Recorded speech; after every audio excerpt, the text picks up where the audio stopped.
सत साहिब सतगुरुदेव की जय। बंदी छोड़ कबीर साहिब जी की जय। बंदी छोड़ गरीबदास जी महाराज जी की जय। स्वामी राम देवानंद जी गुरु महाराज जी की जय हो।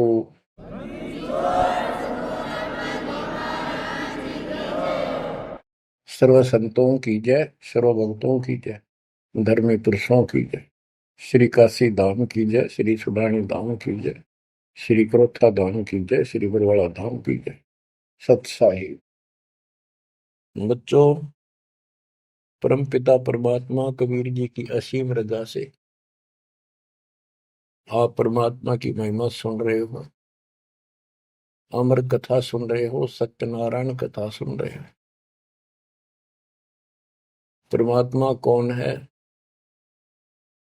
कहाँ प्रमाण है, उसका क्या नाम है, परमात्मा की हमको आवश्यकता क्यों है, यह सब जानकारी मूल ज्ञान के अंदर विद्यमान है जो आपको सुनाया जा रहा है। इसे सूक्ष्म वेद कहते हैं। ये सूक्ष्म वेद आपको सुनाया जा रहा है। हम हिंदू धर्म में जन्मे तो हिंदू धर्म के मूल शास्त्र हैं वेद और गीता, प्लस में इनके सपोर्ट में श्री 18 पुराण है। तो यहां पर हमने सबसे पहले ये समझना होगा कि वेद और गीता क्या है, पुराण क्या है। वेद गॉड गिवन ज्ञान है, गीता के अंदर भी वही ज्ञान चारों वेदों का सारांश है। इति सिद्धम के ये भी गॉड गिवन है। और पुराण क्या है, जैसा भी ब्रह्मा जी को चारों वेद मिले, क्योंकि परमेश्वर कबीर जी ने, सतपुरुष जी ने सूक्ष्म वेद भेजा था ज्योति निरंजन के अंतःकरण में, इसके कंप्यूटर में ईमेल कर दी थी। इसने उसमें से सतपुरुष की जानकारी कति निकाल दी, कहीं कहीं हिंट छोड़ दिए, वो हटाए नहीं जा सकते थे। वो इसलिए छोड़ दिया कि ये भी गुप्त रहता है, इसने कसम खा रखी है मैं कभी किसी के समक्ष अपने यथार्थ रूप में नहीं आऊंगा। बच्चों, ये कथाएं दास आपको 1994 से सुनाने लगा था। वैसे तो 1994-95 से तो सरेआम सत्संग सुनाता था, उससे पहले 10-20 वक्ताओं बिठा करके भी चर्चा किया करता था। ये सारी कथा परमात्मा कबीर जी ने जो बता रखी थी, गरीबदास जी ने अमर ग्रंथ में बता रखा था, वो सुनाया करता था। यही सृष्टि रचना कैसे हुई, इसने कैसे क्यों कसम खाई, दुर्गा को नीचे भेज दिया, आप गुप्त रहने लग गया, तो ये बात जचा नहीं करती 90% का है कि ये कोई बात है, दंत कथा है तो कहानी बना रखी है। भगवान ऐसे गुप्त क्यों रहेगा, भगवान ऐसे क्यों करेगा, ये भगवान है ही नहीं। भगवान तो श्रेआम आते रहे और आते हैं। ये भगवान ही नहीं है, ये परमात्मा ही नहीं है। परमात्मा गुप्त रहता है, नहीं, हम उसको पहचान नहीं पा रहे, इसलिए समस्या यह आ गई। इसने अज्ञान इतना गहरा कर दिया कि हम भगवान को सामने देखकर भी उसको पहचान नहीं पा रहे। इतना ज्ञान भर दिया हमारे अंदर, उसकी डेफिनेशन बदल दी। अब जब सृष्टि रचना दास ने अपने शब्दों में लिखी तो प्रमाण दिए सारे, परमात्मा की वाणी को सरल करके लिखा सृष्टि रचना। तो गीता गए 7 श्लोक 24 में और 25 में ये खुद कहता है गीता बोलने वाला कि मैं कभी किसी के समक्ष नहीं आता अपने रूप में, मनुष्य रूप में। मुझे ये श्री कृष्ण रूप में, व्यक्ति रूप में मान रहे, मैं कृष्ण नहीं हूं। मेरा ये अटल संविधान है, अनुत्तम सिद्धांत है कि मैं कभी किसी के समक्ष प्रत्यक्ष प्रकट नहीं होता, अपनी योग माया से छुपा रहता हूं।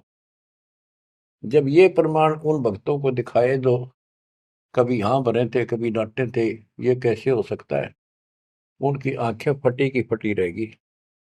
तेरा गजब हो, 600 साल पहले लिखी वाणी, बोली वाणी आज सारी सत्य होगी। तो बात यहां उलझ गई थी। तो सबसे पहले आपने ये पहचान करनी होगी कि वेद क्या है और पुराण क्या है।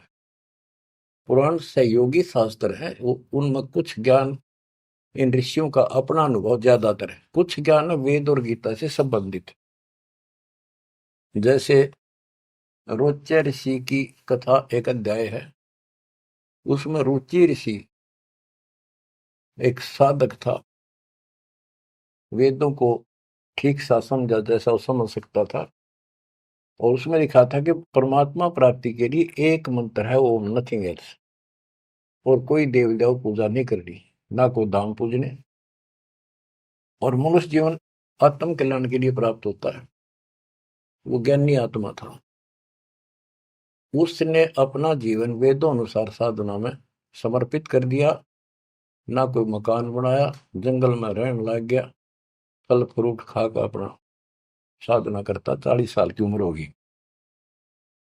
उसके चार पूर्वज पिता, पितामह, पर पितामह और तीसरा दादा, ये चार दिखाई दिए, और वो चारों पितर बने हुए थे। गीता अध्याय 9 श्लोक 25 में स्पष्ट किया है, भूत पूजेंगे भूतों को प्राप्त होंगे, पितर पूजेंगे पितरों को प्राप्त होंगे, देवता पूजेंगे देवताओं को प्राप्त होंगे, मेरी भक्ति करेगा मुझे प्राप्त होगा। तो उन्होंने पितर पूजे थे, कर्म कांड किए थे, भूत पूजे थे, तो ये चारों भूत बन गए प्रेत। रुचि ऋषि के पूर्वज चारों ऋषि थे, ब्राह्मण थे, वेद पढ़ते थे, और साधना वेद के विरुद्ध करते थे। यही तो परमात्मा कबीर जी और उनके बच्चे गरीबदास जी यही तो समझा रहे हैं कि वेद पढ़ने पर वेद न जाने, बातें पुराण 18, और ये उसे आन उपासना करें, भूल गए सृजनहारा। वो चारों के चारों गीता विरुद्ध, गीता मीन वेद, वेद के विरुद्ध साधना करके पितर बन गए। वो चारों पितर प्रेत दिखाई दिए। उन्होंने कहा कि हे बेटा ऋषि, हे बेटा रुचि, आपने विवाह क्यों नहीं कराया? हम चारों दुख पा रहे हैं, हम भूखे हैं, प्यासे हैं, कष्ट उठा रहे हैं, हम पितर बने हुए हैं, विवाह कराओ, हमारे पिंड भराओ, श्राद्ध निकालो, हमारी कर्म कांड करो ताकि हमें कुछ राहत मिले। रुचि ऋषि वेद के जानने वाले थे। उन्होंने कहा, हे पितामहो, वेद में तो कहा है कि ये कर्म कांड, पितर पूजा, आन उपासना, देव पूजा, ये मूर्खों की साधना है, अविद्या है, आप मुझे क्यों इसमें लगा रहे हो? वो चारों ऋषि कहते हैं ब्राह्मण के बेटा बिल्कुल सही है, वेद में कर्म कांड को अविद्या ही लिखा है, और बच्चे तू जिस मार्ग पर लगा है ये मोक्ष मार्ग है, और देखो हम दुख पा रहे हैं, हमारा कर्म कांड कर, हमारा छुटकारा करा। फिर बताते हैं पितर ये दे देंगे, पितर ये दे देते, पितर खाक दे देते, आप भूखे मरे। मार्कंडे पुराण से रोच्य ऋषि की उत्पत्ति कथा, ये अध्याय है, चैप्टर है। तो उन पितर, आप तो नरक में पड़े ही थे, वो शास्त्र अनुसार शास्त्रों में वर्णित साधना कर रहा था, रुचि ऋषि को और फंसा लिया अपने जाल में। अब ये मोह भी एक काल का जाल है। मन में आई ते पिताजी दुख पारे, दादाजी दुख पारे, परदादा, तीसरा दादा। तो उसने कहा ठीक है पितर में हो, मैं 40 साल की उम्र होगी, कौन मेरा ब्याह करेगा? पितर बोले ये हो जाएगा, तू ऐसे तप कर ले। उसने तप करा, फिर ब्याह हुआ, फिर उठ के पितरों के पितर पूजा करी। आप भी पितर बना, रुचि ऋषि भी पितर बना, और आप भी पितर बने रहे थे। तो बच्चों ये जो वेद ज्ञान है गॉड गिवन, और बेशक किसी ने कांट छांट कर छोड़ रखा है, पर सहज इतना वो कराया है। और पुराण जो है ये ऋषियों के अपने अनुभव है। तो वेद ज्ञान स्पष्ट हो गया। दोनों से स्पष्ट हो गया। रुचि ऋषि कहता है ये अविद्या है, वेद में बोला है ऐसा नहीं करना, और पितर भी हाँ भरते क्योंकि उन्होंने वेद पढ़ रखे थे, पर क्रिया गलत करी। स्पष्ट हो गया, पुराण से ही स्पष्ट हो गया, ये पुराण में वेद ज्ञान है। इसके अतिरिक्त इस कथा में जो भी है सारी बकवास है, कति नरक में जाने का है। इसलिए जो वेद ज्ञान है वो हमने स्वीकार्य है और उसको समर्थन में ले भी रहे हैं। और गीता बोलती है 9वें अध्याय का 25वां श्लोक यही कह रहा है। लेकिन यहाँ तो गीता बोलने वाला कहता है कि मेरी भक्ति करता है तो मुझे प्राप्त होता है। 8वें अध्याय के 8, 9, 10 में कहता है कि 8वें अध्याय के जो 3 में बता परमेश्वर ब्रह्म, उसकी जो भक्ति करता है उसको प्राप्त होता है। इस प्रकार हमने इस अध्यात्म ज्ञान को निर्णायक तरीके से समझना है। अब ये साधना इन्होंने ठीक की नहीं, साधना ठीक ना करने से या दुर्गति कराने से, एक नहीं तकरीबन ये सबका यही दशा है। परमात्मा ने कहा था मूल ज्ञान अभी बताना नहीं है, 33 अरब ज्ञान हम व्याख्या, मूल ज्ञान हम गुप्त ही रखा। यानी 33 अरब हमने ज्ञान बोल दिया, वाणी बोल दी, इस मूल ज्ञान को अभी तक छुपा के रखा था। और बच्चों ही में कति रोशनी कर दी परमात्मा ने। अब प्रसंग चल रहा है कि परमात्मा की पहचान नहीं हुई, और पहचान ना होने से हम सामने भगवान को देखकर भी स्वीकार नहीं कर पाए। अब ये अमर कथा चल रही है, ये सुनाता हूं संत गरीबदास जी के अमर ग्रंथ से, तथा कबीर सागर का सहयोग साथ में लिया जाएगा। सतयुग में सत सुकृत कै टेरा, त्रेता नाम मुनींद्र मेरा, द्वापर में करुणा में कहाया, कलयुग नाम कबीर धराया। गरीब अनंत कोट ब्रह्मंड में बंदी छोड़ कहाँ आए, सो तो एक कबीर है जननी जने नमाए। गरीब काशीपुरी कष्ट किया, उतरे अदर आधार, मोमिन को मुजरा हुआ जंगल में दीदार। बच्चों आपको बताया था कि द्वापर युग के अंदर सुदर्शन नाम के एक परमात्मा कबीर जी के परम भगत थे। उस समय परमेश्वर करुणा में नाम से प्रकट थे और वाल्मीकि जाति थी। सुदर्शन भी वाल्मीकि जाति से थे। इनके माता पिता परमात्मा कबीर जी यानी करुणामय जी की बात को नहीं माना, वो मरे गए। भगत चिंतित हुआ, बहुत चिंतित हो गया। तब कबीर साहब जानी जान तो थे ही, फिर उसके मुंह तक को आना चाह थे कि बेटा क्या बात होगी, मौत तो होया करे पर दो रहे थे, इस समय शरीर छोड़ ही देना चाहिए, चिंता ना कर। सभी ने जाना है। फिर उसने बताया प्रभु ये परमेश्वर, मरण की चिंता को ना, इनके कष्ट की चिंता है, इन आपकी शरण नहीं ली, असंग जन्म दुख पाओगे। बड़े अच्छे थे, दास को ठाई ठाई फिरा करते थे, कंधे उठाते थे, लाड करते थे। वो बात याद आवा है, अब इनका क्या होगा। मैं इनका कोई उपकार नहीं कर पाया, मेरे पास भगवान मेरे साथ थे, मैं समझा नहीं पाया मुझसे क्या अपराध हुआ। यानी वो कमजोरी तो थी है उसमें। परमात्मा बोले बेटा चिंता ना कर, तेरे माता पिता ने मैं संभालूंगा और कष्ट नहीं पाने दूंगा, इनको मोक्ष भी दूंगा, आप विश्वास रखें। बस इतने कहे बात से सुदर्शन जी को तो 100% विश्वास था। कति शांत हो गए, दंडवत प्रणाम किया, सो शुक्र बनाए, निश्चिंत हुआ। ये है संकट मोचन कष्ट मंगल करण कबीर, पल में के कर देख, सेकंड में दुख दूर कर दिया और निभाया भी उसको। तो बच्चों अपने उस वचन के आधार पर परमात्मा उस सुदर्शन जी के माता पिता से मिले। उनका पहला जन्म हुआ, मनुष्य का ब्राह्मण थे, 6-7 साल की उम्र के बच्चे रूप में मिले, 2 साल उनके साथ रहे। उनको समझाने की चेष्टा की, पर उल्टे बोले। एक दिन थप्पड़ मार दिया, परमात्मा अंतर ध्यान हो गए, बहुत रोए, बहुत रोए, तड़पते रह गए, हे भगवान थे, हे मालिक कित गए, सारा जीवन तड़प के खोया। वो कर्म बनाए, याद बनी, वाले खींचा बनी, यो भी एक स्मरण हो गया उनका। अगला जन्म में फिर वो जन्म हुआ मनुष्य का, ब्राह्मण ब्राह्मणी रूप में हुए, ब्याह हुआ, संस्कार से ही तो संस्कार जुड़े सारे। उसमें भी ब्राह्मण थे, अहंकार भरा पड़ा था ऊंच जाति का। पहले वह मरोड़ काटी, उनको मुसलमान बनवाया परमात्मा।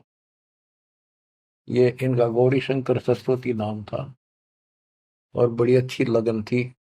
शिव जी की केवल शिव पुराणी कथा करते थे और किसी को नहीं मानते थे, ना को पाखंड करते थे, ना किसी को भ्रमित करते थे। कथा सुना दी, वो दान दक्षिणा आ गई, वो अपना स्वीकार किया, उसी से रोटी रोटी चलाते थे और दान भी करते रहते थे, क्योंकि पहले से वो सच्चा सुच्चा जीवन जीते आ रहे थे। संतान फिर भी नहीं हुई, तो उनकी महिमा काफी होगी, और ब्राह्मणों से उनकी महिमा ज्यादा होगी। भाई निस्वार्थ सेवा ये करे हैं, ना कोई लालच, ना मिसगाइड करते। काफी जनता, हिंदू लोग इनके दीक्षा लेने लगे।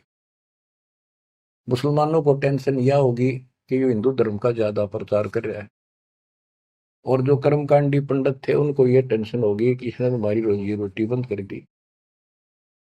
वो उससे ईर्षा रखते थे और औरों को मिसगाइड करते थे, झूठ बोले क्या करेगा, ना कोई क्रिया बताता, ना कोई धर्म कर्म बताता, कथा सुना देता, इससे क्या होने का है।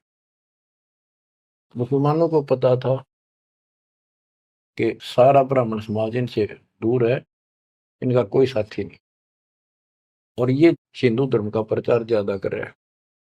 उसको एक दिन जाके 10 माता ने जबरदस्ती अपना पानी पिला दिया, उसके सारे मकान में छिड़क दिया। लोग पूछना भाई कैसे आ रहे हो, क्या हो गया, भाई इसने मुसलमान धर्म स्वीकार कर लिया। वह बात आगे की तरफ फैल गई सारी काशी में, ब्राह्मणों में। अरे गौरी शंकर तो डूब गया, मुसलमान बन गया, मुसलमानों ने सारा उनका पानी छिड़क दिया, उनको मुसलमान बना दिया बयान से। जब वह पंचायत होगी पंडिता की, बहिष्कार कर दिया, जात से निकाल दिया, धर्म से निकाल दिया, गंगा में स्नान करना बंद कर दिया, कोई नहीं जाएगा हिंदू उसके पास। अब रोजी रोटी की समस्या आ गई। उन्होंने लाकर 4 लकड़ के लठ ताना बुन का काम शुरू कर दिया। पहले तो रोजगार चल रहा था दक्षिणा से, अब यह समस्या और खड़ी हो गई थी, तो वो बहुत आसानी से शुरू हो जाता। जुलाई का काम वो शुरू कर दिया। काफी वर्ष हो गए, कोई संतान नहीं हुई। बेशक वो मुसलमान थे, पर भक्ति अपने वही करते थे, शिव जी को याद करते थे। ये आपको पहले ही बताई है कथा। तो बच्चों, एक दिन क्या होता है, नीरू नीमा के कोई जानकार आ गए पड़ोस में, जैसे कि मुसलमानों से ही संपर्क था, कोई यारी दोस्ती थी, वो आगे औरतों में चर्चा चल रहा करे। एक जातक तो चाहिए था, एक लड़का तो होना चाहिए था, बुढ़ापे का सहारा हो गया, पता इनका केरा होगा, नूर अली और नियामत। तो नीमा नीरू कहने लग गए थे उनको, नाम बदल दिए थे उन्हें, गौरी शंकर से गौरी शंकर का नीरू नाम रख दिया, और सरस्वती का नियामत, उसका नीरू नूर अली। तो उसका नीरू कहने लगे उसको नीमा। तो नीमा सारी रात रोई।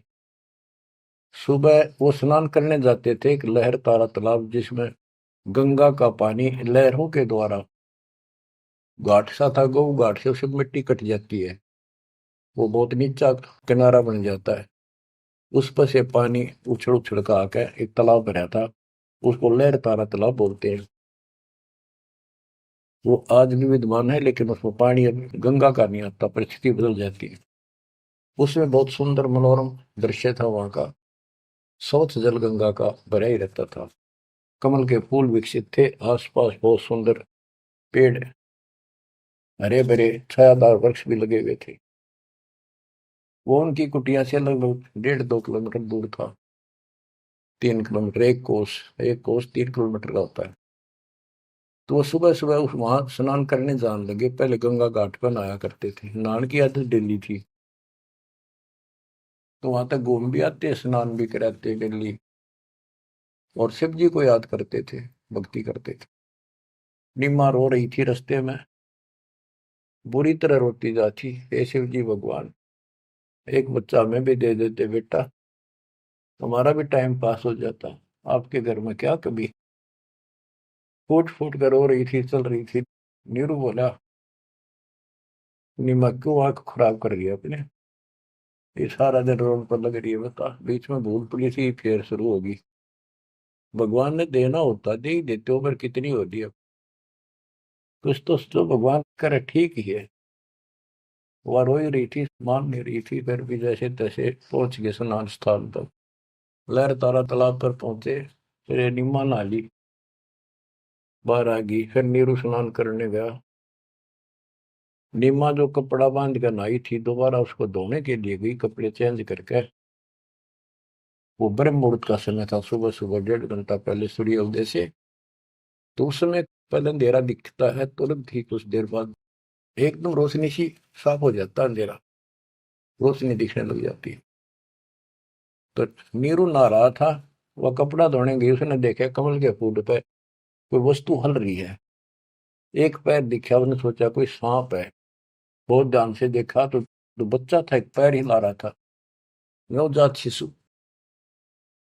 नीरू से कहा नीमा ने कि देखियो जी, बच्चा है, बालक है, लड़का है, कमल के फूल पर देखो। तो नीरू ने सोचा यार अच्छी पागल होगी, कितनी मेंटल होगी भैया बच्चे के मुंह में। नहाता नहाता कहता है, नीमा तेरा दिमाग खराब हो गया, अब तुझे पानी में बालक दिखने लग गए। नीमा कसक के साथ बोली, "ये देखो सच्ची को देख तो एक है।" जिस साइड हाथ करी थी देखा, वो थोड़ी दूर था उससे, 10 फुट का फैसला होगा। एकदम नीरू गया, कमल के फूल समेत बच्चे ने उठाकर नीमा को दे दिया, और नीमा उसे लाड करे, मुंह कर लावे, चूमे, और सौ शुक्र शंकर भगवान की गावे, सौ शुक्र मनावे। बीच का एक थोड़ा सा प्रकरण रह गया कि वहां पर एक अष्टानंद नाम का ऋषि, जो रामानंद जी का शिष्य था, उस समय के महान प्रचारक, हिंदू धर्म के एक नंबर के आचार्य थे। उसने 1400 शिष्य रखे थे ऋषि, जो कथा किया करते थे, उनमें से एक अष्टानंद था। 4 संप्रदाय थी, 52 द्वारों का वो मालिक था, वो इंचार्ज था। तो वो डेली वहां स्नान करने जाता था, वो दूसरी साइड में नहाता था, ये दूसरी साइड में नहाते थे, सरोवर बड़ा था। तो वो भी वहां स्नान करके उस प्राकृतिक सौंदर्य और भगवान के एकांत स्थान मान के भगवान की भक्ति करता था, शांति स्थान था। डेली जाता था, ध्यान लगाता था, कुछ समय भगवान की वहां भक्ति करता था, जैसे गुरु जी ने बता रखी थी। अष्टानंद जी जो ही साधना करने की चेष्टा, ध्यान में मगन होना चाहते थे, इतने में आकाश से एक प्रकाश का गोला आया। प्रकाश का गोला आया तो उसका ध्यान गया ऊपर को, उसको देखते उसकी आंखें बंद हो गई, इतना तेज नूर था। जब आंखें बंद हुई तो उसमें देखा कि एक बालक का रूप दिखा, बगैर प्रकाश का। जैसे हम सूर्य की ओर देखते हैं तो देख नहीं सकते, फिर आंखें बंद करते हैं तो अंदर प्रकाश रहित आकार दिखाई देता, सूर्य का गोलाकार। तो अष्टानंद को बड़ा आश्चर्य हुआ कि बालक प्रकाश दिखा, फिर बालक दिखा। फिर जब आंखें ठीक सी हुई, देखा तो प्रकाश एक कोने में जाके सिमट गया दूसरी साइड, जिस साइड में नीरू नीमा स्नान करने जाया करते थे। उससे पहले जब प्रकाश लहर तारा तालाब पर उतरा, सारा सरोवर जगमगा गया, इतनी रोशनी होगी। लोकति पत्ता पत्ता दिखा कमल के फूलों का। और जब उसमें सिमट गया, वो दूर था, उसने क्यों नहीं देखा के हो गया, कित गया। उसने अपने गुरु जी के पास उठ के आ गया, साधना नहीं करी, रामानंद जी के पास आए। उनसे पूछा, हे गुरुदेव, आज मुझे ऐसा अद्भुत दृश्य दिखाई दिया, ये मेरी भक्ति की उपलब्धि है या कोई भ्रम है मेरा। ऐसे ऐसे का आकाश से प्रकाश का गोला आया, मेरी आंखें उसके नूर को सहन नहीं कर सकी, मेरी आंखें बंद हो गई। बंद होने के बाद देखूं तो एक बच्चे का, बालक का रूप है, लड़के का। फिर कुछ नहीं दिखा। वो कोने में जाकर लहर तारा तालाब में समाप्त हो गया, अंतर ध्यान हो गया, नूर ही नहीं था।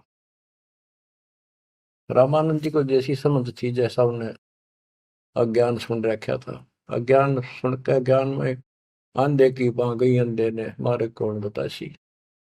अब जैसे ये ज्ञान सुन रहे थे वैसे चेलों को बताया करते थे, और बता दिया कि बेटा, ऊपर से जब अवतार गणाते हैं ना, भगवान अवतार लेता है, ऐसी लीला करता है, किसी माँ के यहाँ जन्म लेगा और फिर लीला करेगा जिस उद्देश्य को लेकर आते हो।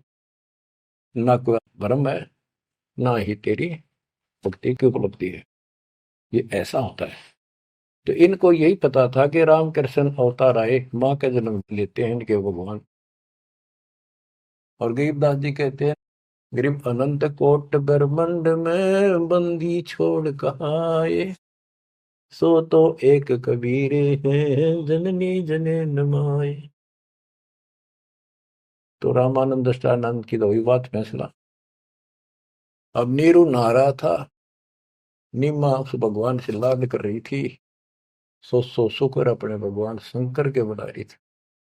जगत का पेखड़ा पेख्या, धनी का नाम ना लेखा। बच्चों, इसने कोई लेना देना नहीं था इस बात से, भाई मेरा नाम ले, विष्णु का ले, शंकर को किसी को क्रेडिट दे, पर इनमें इनकी आस्था बनी रहा भगवान में। ये चाहूं थे दाता आज तक। नरसिंह रूप लेकर ना कुछ मारा नक्षपु, विष्णु को क्रेडिट कोई बात नहीं, चलन दो, बतेरे दिन चल गई इनकी, अब सारा क्लियर हो जाएगा।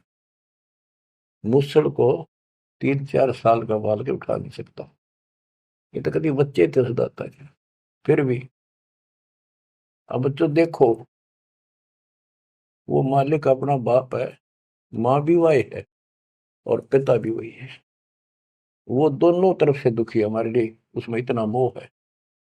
माँ का मोह बालक में घना, पिता का मोह माँ का उससे बहुत घना। और भगवान का उन दोनों वाला, माँ भी है वो हमारी, पिता भी। इसलिए तो दुखी हो रहा है ना, क्या जरूरत थी उस पानी में वहां का प्रगट होने की से, भूतावास के अंदर जंगल में अपनों के लिए मरता। अब बच्चों, परमात्मा ने अपनी महिमा नहीं बनानी थी, उसने तो आस्था रखनी थी भगवान में, इनकी आस्था बनी रही। बच्चों, अब हमें ज्ञान हो गया कि वो भगवान है जिसको नीमा सीने का लगाए खड़ी थी, लाड कर रही थी, प्यार कर रही थी, उस समय उसके शरीर की स्थिति कैसी होगी। गीता अध्याय 18 श्लोक 62 में कहा है कि उस परमेश्वर की शरण में जा तू, उसकी कृपा से तू परम शांति को और सनातन परम धाम को प्राप्त होगा। वो सुख सागर है और वो असंग ब्रह्मांड का स्वामी। अरे गोदी में कितनी पुण्यात्मा है वो बच्चों, एक हिसाब लगाओ। उस मालिक का नाम लेने से कितनी खुशी होती है, शरीर में अलग से एक लहर दौड़ती है। और वो बहन उसको छीनने से लगा रही, मुंह चूमे, लाड करे, कितना मोह हो गया। सो सको रे शंकर भगवान, हे भोलेनाथ, बड़ी दया करी। इतने में नीरू स्नान करके आ जाता है। उसको लोक लाज के हिसाब से उसने विचार किया अपने मन में, और वो नीमा के सामने व्यक्त किया कि नीमा, हम इस बच्चे को लेकर घर नहीं चलेंगे, क्योंकि समाज के लोग ये कहेंगे ये किसी का चुरा लाए, ये कहेंगे इसके माता पिता बताओ वहां छोड़ के आवांगे, हम बतावा कितने, हम कहेंगे कमल के फूल पे, वो मानने नहीं। यह सारी बात उल्टी हो जाएगी। अब तक पहले तो मुसलमान बने, अब इनसे भी निकाल दिया जाएंगे, हमें काशी से निकाल देगा राजा कि तुम बच्चे चुराते करते हो। निमा बोली, जी कुछ भी कहो, मैं इस बच्चे बिना जी नहीं सकती। पता नहीं इसने कैसे मोहित कर लिया मेरे को। मैं प्राण छोड़ सकती हूँ, मैं देश निकाला ले लूंगी, देश काम छोड़ दूंगी पर बालक नहीं छोड़। निम्मा का अटल फैसला सुन के नीरू को जिंदगी में पहली बार दुख हुआ कि अकती जितनी होगी मैं इसकी सारी मानता हूँ या एक भी नहीं मानती मेरी। और कितना दुख हो जाएगा कि तो जावांगे मेरे दोस्त था 60 साल की उम्र होगी। कहाँ टूक मांग कर खावांगे क्या करेंगे सोच आर ला इसने। अंत में दुखी होते रोते हुए ने कहा मैं तेरे एक मारूंगा थप्पड़ ऐसा तो मानती नहीं पटक इसने नीचे। आज तक मैंने तेरे तेरे हाथ भी नहीं गिरा था क्योंकि हमारा संतान नहीं थी। मैं चाहता था इसको कष्ट ना हो पर तू जमा जद्दी होगी। जब उसने हाथ करना चाहा तो परमात्मा बोले गोदी में कि निम्मा नीरू मोमिन तुम्हें कुछ नहीं होगा। मैं तुम्हारे कल्याण के लिए आया हूँ और मुझे घर ले चलो। कुछ नहीं होगा कोई कुछ नहीं कहेगा। अब नीरू ये बात नहीं समझ पाया था कि कुछ ना होगा पर होगा जरूर। उसने सोची वो तो होगा सो होगा ये मनमान इसमें कोई भूत प्रेत पितर कोई जंत बोल रहा है यू तो नाड़े मार देगा। वो डर गया उठा कर अपनी चदरी आगा आगा हो गया। अब लड़का बच्चा लेकर गए अपने घर। आसपास के अड़ोस पड़ोस से आ गए लड़का इतना सुंदर है। आज तक देखा नहीं इतना सुंदर बालक तो इतना चमक इतना खिला हुआ चेहरा। लोग इकट्ठे हो गए काशी की औरतें ना गीत गाती हमें। वो तो भूल भाल गए कितने लहर किसका था तो उन्होंने बता ही दिया ऐसे ऐसे था बाकी कोई नहीं पूछा था कि इतना सुंदर बालक। मालिक की कृपा करा के वो दी बदल दे। सबका लगाव हो गया नीमा की तरफ ये तो भगवान आ गए थारी गोदी में। ये तो कोई का विष्णु जी कोई का शंकर भगवान आ गया कोई का वरुण देवता भगवान दिखाई दिए इंद्र देवता कोई धन का देवता कुबेर बतावे। अपने अपने गुण गावे अपने अपने हिसाब से परमात्मा को उसकी महिमा बतावे उसका मूल्यांकन कर रहे थे। और नहीं मानो का इसका नजर लगाओगे मेरे बच्चे को तुम ऐसे ना बोलो कि बालक ना देखे तुमने पागल हो गए तुम सारे। हाँ हट रोड़ के तो औरतें कहती हैं नीमा बालक तो देखे पर इसे ना देखे। बच्चों उस परमात्मा के प्यार में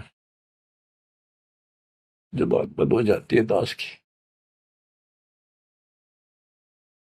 जिसको हम खोज रहे वो हमारे साथ रहते हैं। हम इतने निर्भाग इतने कर्महीन उसको आज तक नहीं पहचान पाए। ये हमारा बाप है ये हमारा भगवान जिसके लिए हम भटक रहे हैं। मैं रोवे तो सृष्टि को सृष्टि रोवे मोहे गरीबदास इसी वियोग को समझ नहीं सकता। बच्चों ईब समझ में होगा यू अब समझेगा हमारे बीच का जो फैसला था बीच में जो दीवार थी अब कति टूट जाएगी साफ हो जाता। बच्चों हम तो दुखी हैं ही अपने कर्मा कारण पर उसको और घना तंग कर रखा हमने। अब वो हमारा अपना उसको पता है कि यदि मैंने इनका साथ कति छोड़ दिया तो खा जाएगा काले। इसको सारी कदे नहीं छोड़ रहे तो ये धीरे धीरे हमारे को किसी न किसी कारण बनाकर इस परिस्थिति में लाया आज। अब यू खोल दिए रास्ते सारे अज्ञान हटा दिया पूर्ण रूप से। अब साफ दिखाई दे है Kabir is God Kabir is God. गरीब अनंत कोटि ब्रह्मंड का एक रति नहीं वार सतगुरु पुरुष कबीर हैं ये कुल के सिरजनहार। गरीब सब पदवी के मूल हैं सकल सिद्धि है तीर दास गरीब सतपुरुष बजो अविगत कला कबीर। तो वो कबीर कौन वो भी समझ कर दिया जो सारी सृष्टि का मालिक है और जिसके पास सब सिद्धियां असंग सिद्धियां उसके पास है। गरीब अम सुल्तानी नानक तारे दादू को उपदेश दिया जाति जुलाहा भेद न पाया काशी महे कबीर हुआ। जाति जुला सारा स्पष्ट कर दिया कति खोल के दर दिया। और आज बच्चों 300 साल पहले ये अमर वाणी बोली थी, आज ये स्पष्ट हो गया आपके सामने गीता और वेद पुराणों से। वेद मेरा भेद है मैं ना वेदन के माही, जौन वेद से मैं मिलूं वो वेद जानते नहीं। सूक्ष्म वेद के अंदर परमात्मा की महिमा लिखी है। ऋग यजु है श्याम अथर्व, ये चारों वेद चित भंगी रे, सूक्ष्म वेद वाचै साहेब का, सोहन सा सतसंगी रे। आज इस सूक्ष्म वेद से हमें पता चला सत्य का। अब हम सत्य के साथी हो गए, सत्संगी हो गए, हम कबीर साहब के फॉलोअर बन गए। वो सच्चे परमात्मा परम अक्षर ब्रह्म के हम शरण आगे, उस शरण हमें प्राप्त होगी। अब ये अमर वाणी भी सुनाऊंगा आपको, क्योंकि इन वाणियों का और अलग से चोट लग गया छाती में, आत्मा पे, क्योंकि ये तो सौसिद्ध वाणी है। ये तो मंत्र का काम करते हैं, जैसे गार्डू मंत्र बोला करते हैं, उसने एक मंत्र के 5-4 लाइन होती, 2-3, उन्हें सिद्ध कर लिया करके 1000 लाख बार जाप करके विष उतारा करते गार्डू। तो वो उस पर भी असर करता था जो अचेत हुआ होता था, सांप लड़ने से मूर्छित हो जाता था जो व्यक्ति जहर के कारण, तो वो मंत्र बोलते रहने से ना वो सुने था, ना समझा था, ना अर्थ का पता था, उसके बार बार उस मंत्र का उच्चारण करता था, 10, 20, 50, 100 बार, उससे वो विष उतर जाता था और सचेत हो जाता था। तो बच्चों, हमारी आत्मा पर पाप कर्मों का और अज्ञान का ये विष काफी दिन से चढ़ा हुआ, हम कभी अचेत पड़े। हमने इस अज्ञान को इतना ग्रहण कर दिया कि हमने ये मान लिया जन्म मृत्यु और ये प्रोसीजर तो सारा गेलो है, ये ऐसा ही प्रोसेस होगा इस जिंदगी का। और ये 4 ईंट लाके कि तमाता धोखे जाते, उसी को सब कुछ मान रखा। तो बच्चों, ये है वो अमर ज्ञान, सूक्ष्म वेद, सवसिद्ध वाणी है एक, जो गरीबदास जी के मुख से उतारी थे। ये गारुड़ के मंत्र की तरह असर करेंगे हमारी आत्मा। जैसे उस गारुड़ के मंत्र को कोई और पढ़ कर सुनावे, उससे असर ना हो, वो तो उसी के मुख से काम करेगा, क्योंकि उसमें वो सिद्धि हो रही है। तो संत गरीबदास जी के मुख से उच्चरित वाणी फिर उसका दास अधिकारी है, और दास के मुख से आप सुनोगे, वो आपकी आत्मा पर उतना असर करेगी। यानी इससे और अलग से कसक और ताकत आओगी आत्मा में, केवल वाणी के सुनने मात्र से। ज्ञान तो यू है ही, ज्ञान तो मौखिक सुनाई दिया, अब इसको पढ़ कर सुनाऊंगा और अच्छी कसक बनेगी, आत्मा तड़फ उठेगी उस मालिक के लिए। गरीब काशीपुरी कष्ट किया, उतरे अदर अदार, मोमिन को मुजरा हुआ जंगल में दीदार। ग्रीव कोटि किरण शशि भान सुधा, आसन अदर विमान, पर सतपूर्ण ब्रह्म को शीतल पिंड हरु प्राण। होय होय। ये जंगल में काशी के अंदर सरोवर पर मोमिन नीरू को मुद्रा हुआ। ग्रीव काशीपुरी कष्ट किया, उतरे अदर अदार, मोमिन नीरू को मुजरा हुआ जंगल में दीदार। मोमिन मुसलमान को कहते हैं, नीरू को मुजरा हुआ परमात्मा के दर्शन में। कैसी सतीथि थी मालिक के उस बालक के, कितना तेज था, कितना नूर था। ग्रीव कोटि किरण शशि भान सुधा, आसन अधर विमान, पर सतपूर्ण ब्रह्म को शीतल पेनरु प्राण। कोटि किरण, करोड़ सूर्य, करोड़ चंद्रमा की मिली जुली जो किरण है, पूरा प्रकाश ही नहीं, उनकी किरणों जितना प्रकाश था, ज्यादा नहीं। एक तो सूर्यों जितना प्रकाश हो नहीं, किरण, किरण का प्रकाश सिंपल, यानी तेज बहुत था। और परसत पूर्ण ब्रह्म को शीतल पिंड रूपराण, उस पूर्ण ब्रह्म को जब नीमा ने सीने से लगाया, आत्मा ठंडी होगी, कति ने इतना प्रेम जाग गया। ग्रीव गोद लिया मुख चूम कर, हेम रूप जलकंत, जगर मगर काया करे, दम कह पद्म अनंत। ग्रीव गोद लिया मुख चूम कर, हिम रूप जलकंत, जैसे बर्फ जैसी सफेदी चेहरे पर थी, बर्फ जैसे हिम, स्नो वाइट यानी बर्फ जैसा सफेद चेहरा, और जगर मगर काया करे जगमग, जैसे दमके पद्मानंद। ग्रीव काशी उमटी गुल भया, मोमिन नीरू का घर घेरे, कोई कह ब्रह्मा विष्णु है, कोई कह इंद्र कुबेर। ग्रीव कोई कह वरुण धर्मराय है, कोई कोई कहते ईश, 16 कला सुबान गति, कोई कहे जगदीश। ग्रीव भक्ति मुक्ति ले उतरे, मिटन तीनों ताप, मोमिन कह डेरा लिया, कहे कबीरा बाप।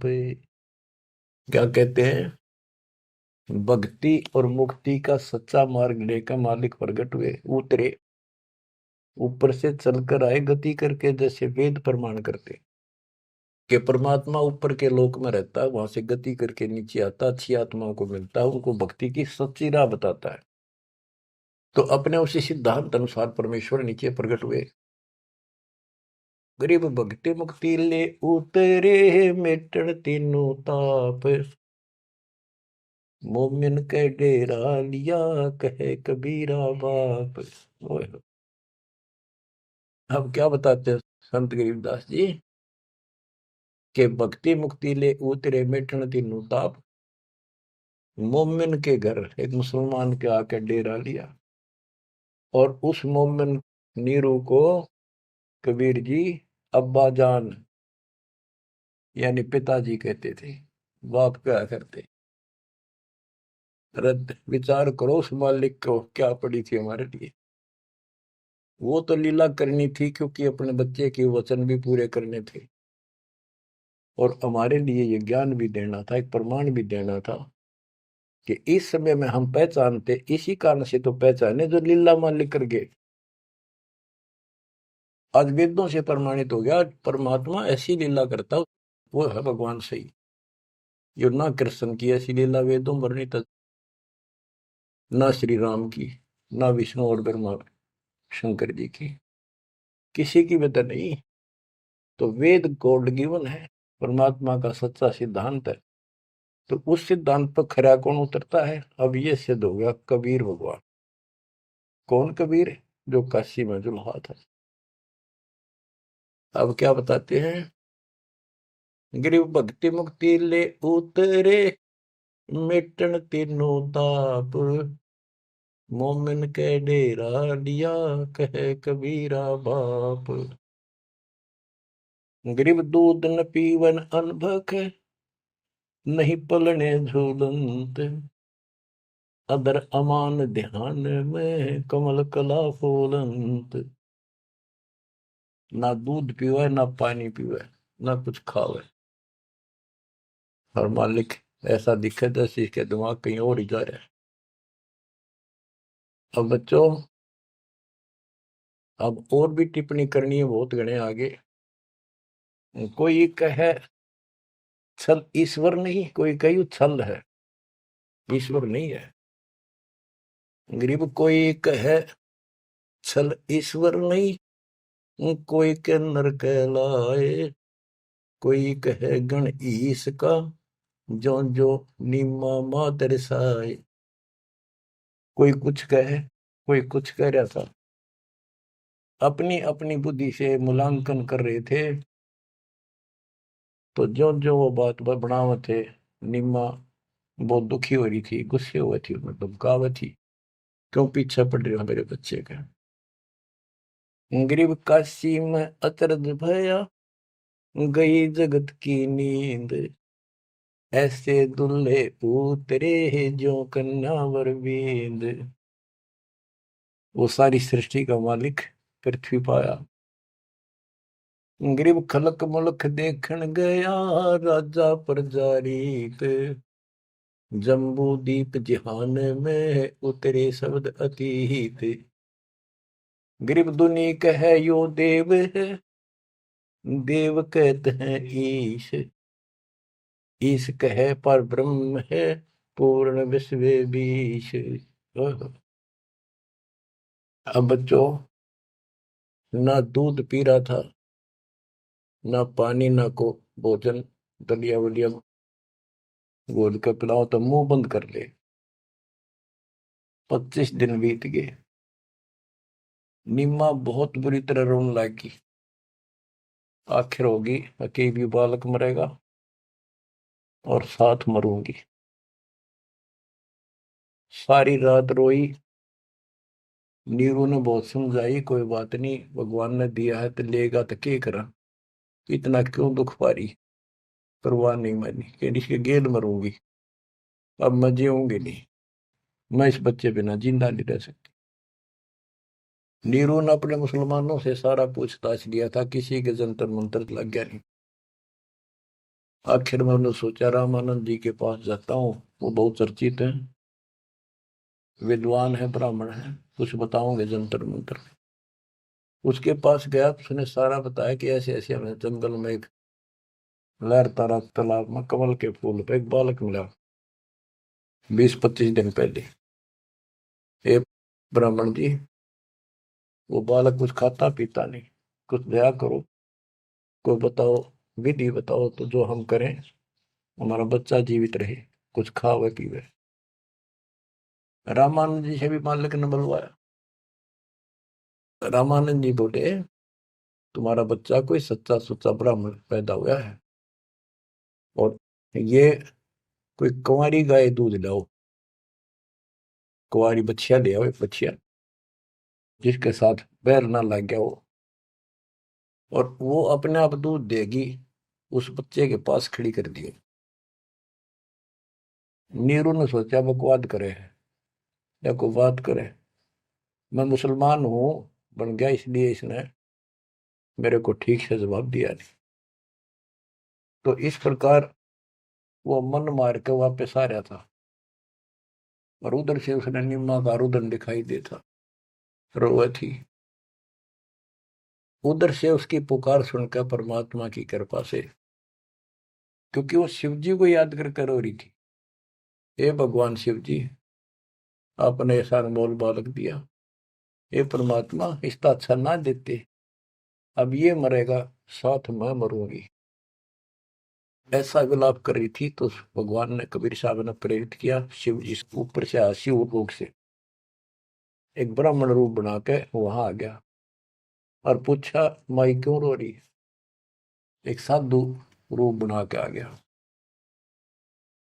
तो माई रोती रोती बोली कि हे ऋषि जी, हे ब्राह्मण, हे साधु, मेरा दुख बहुत लंबा चौड़ा है, मेरी ना सुनोगा था आप भी रोओगे।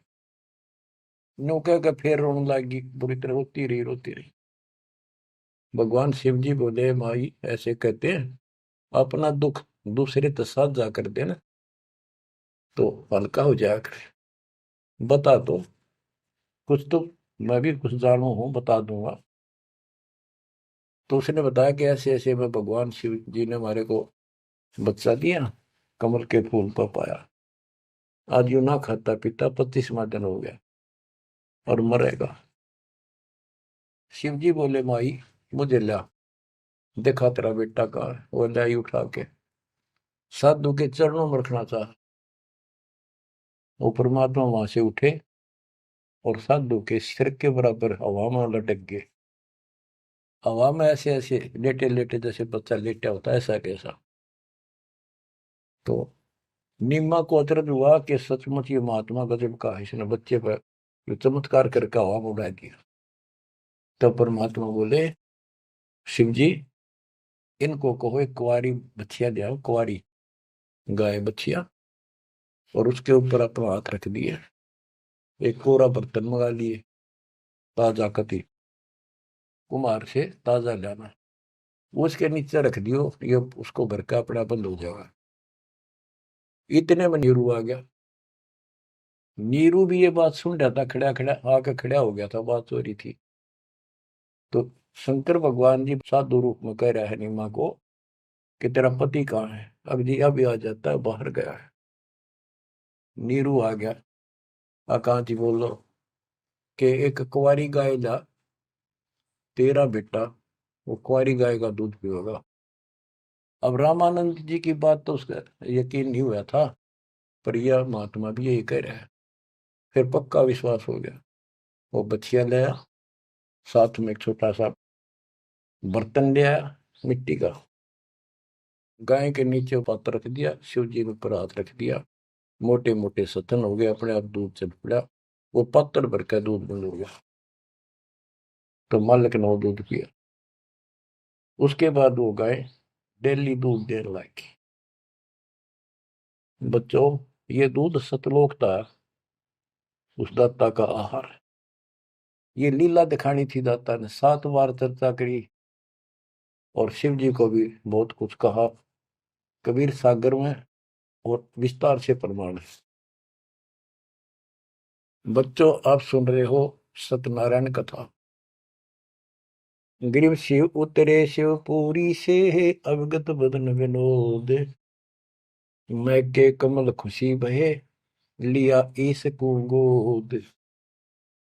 ग्रीव नजर नजर से मिल गई, किया ईस प्रणाम, धन नीरू मोमन धन नीमा, धन काशे निकाम। ग्रीव 7 बार चर्चा करी, बोले बालक बहन, शिव को कर मस्तक धैर्य, ला मोमन एक धैन।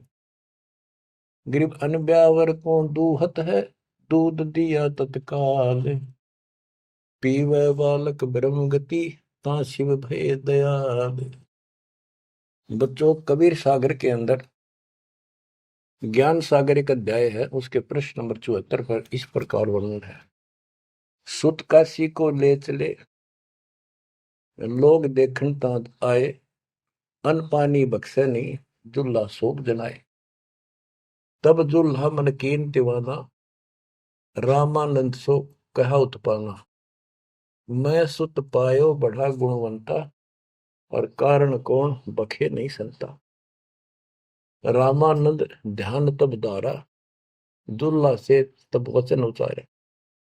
पूर्व जन्म ते ब्राह्मण जाति, हरि की सेवा की निबली बाती। कुछ सेवा तुम हरि की चूका, ताते भयो दुल्हा का रूपा। प्रीति पर भूखे तुर मान लीना, ताते दान में सुत तो है दीना। रामानंद जी बताते हैं, जब रामानंद जी को जाके कहा नीरू ने कि महात्मा जी ऐसे ऐसे मुझे लड़का मिला जंगल में, और वो खाता पीता कुछ नहीं, कारण बताओ। तो रामानंद बोले, पहले तुम ब्राह्मण जाति में थे, भक्ति बहुत करते थे, लेकिन भगवान की कोई भक्ति में कोई गलती बन गई, जिस कारण से तुम इब्नुल्लाह के रूप में जन्मे हो, और परमात्मा ने तेरी फिर भी पुकार सुन ली, इसलिए जंगल में तेरे को पुत्र दे दिया। नीरू ने कहा कि हे प्रभु, दस कीनो तस पायो, आरत हो तो दर्शन आयो, सो कहिए उपाय गुसाई, बालक अक्षु दावंत कुछ खाई। कि मन दिशा करी उसी भरली, मेरे तक कर्म फूट के, मैं जैसा भी हूँ ठीक हूँ, आरत संकट में तेरे पास आया, कुछ दया करो जिसते भी बालक कुछ खा ले। रामानंद युक्ति उचारा, तब सुत कोई ज्ञानी अवतारा। बच्चिया जाही बैल नहीं लागा, सो लाई ठाड़ करोते जागा। एक बच्चिया लाओ जिसका बैल न लगे हो, और ऐसा ही किया गया। तो उन्होंने दूध पिया, बच्चिया लाएगी, वो आपने छोड़ दिया। तो बच्चों, सब तरह से प्रमाण दिया जाएगा। अब नंबर आता है, ये तो सुख संवेद, कबीर वाणी, गरीबदास जी की वाणी। ऋग्वेद मंडल नंबर 9, सूक्त नंबर 1, मंत्र नंबर 9 में क्या लिखा है उस परम पिता के बारे में। अब ये सुना दो एक लाइन, तुम्हारे को कति भरम दूर हो जाएगा। मूल पाठ में ऐसे लिखा संस्कृत में, अभि इमं अधन्य उत सिलंती धेन्व शिशुम सोमम इंद्राय पातवे। पूर्ण परमात्मा जब बालक रूप में प्रकट होता है, इसका ये अर्थ है उनके परवरिश की लीला अधन्य, बिना दनाई, अभी यानी पूर्ण रूप से कवारी गायों के द्वारा होती है। ये लक्षण है वेद में। वेद मेरा भेद है, मैं ना वेदन के माही, जोन वेद से मैं मेरे वो वेद जानते हैं। बच्चों, आज इतना ही। अमर कथा जारी रहेगी। परमात्मा आपको मोक्ष दे, आपको चरणों से दूर ना करे, दास की यही पुकार है।